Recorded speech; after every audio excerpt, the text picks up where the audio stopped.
పెద్దలందరికీ నమస్కారం. ఏంటారా ఏడు సంగతి ఎందుకు వచ్చారు? రేపు వస్తున్న 17వ తారీఖు నుంచి విశ్వకర్మ పూజలు స్టార్ట్ అవుతున్నాయి. 21వ తారీఖు వరకు మీరందరూ తప్పకుండా రావాలి. ఏంటారా మరి కొత్తగా విశ్వకర్మ పూజలు అని చెప్తారు. మీ పని మీరు చేసుకోకుండా విశ్వకర్మ పూజలు అని చెప్తున్నారు. అసలు విశ్వకర్మ పూజ గురించి మీకు ఏం తెలుసు? ఎంతవరకు మీకు అవగాహన ఉంది? ప్రతి ఒక్కరూ నివసించే ఇంటి దగ్గర నుంచి ఒక బడి, ఒక గుడి కట్టిన తాపీ మేస్త్రి ఒక విశ్వబ్రాహ్మణుడు. ఆ ఇంటికి ద్వారబంధం నుంచి తలుపులు ఫర్నిచర్, రైతు పొలం దున్నే ఒక నాగలి తయారు చేసిన రంగ పనివాడు విశ్వబ్రాహ్మణుడు. మనం నీళ్లు పట్టుకునే బిందు నుంచి తినే కంచం, ఇతర పాత్రలను తయారు చేసిన ఒక కంచర పనివాడు విశ్వబ్రాహ్మణుడు.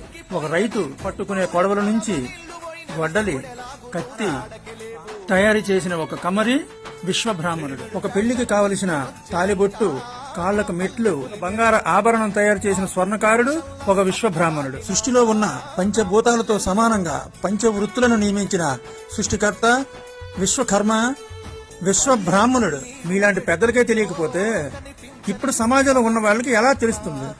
ఇది ప్రతి ఒక్కరూ గుర్తుంచుకోవాల్సిన విషయం. జయ విశ్వకర్మ. ఓకే నాన్న, చిన్నవాడు అయిన విశ్వకర్మ గురించి చాలా చక్కగా మా అందరికి తెలియని విషయాలు చాలా చక్కగా చెప్పావు.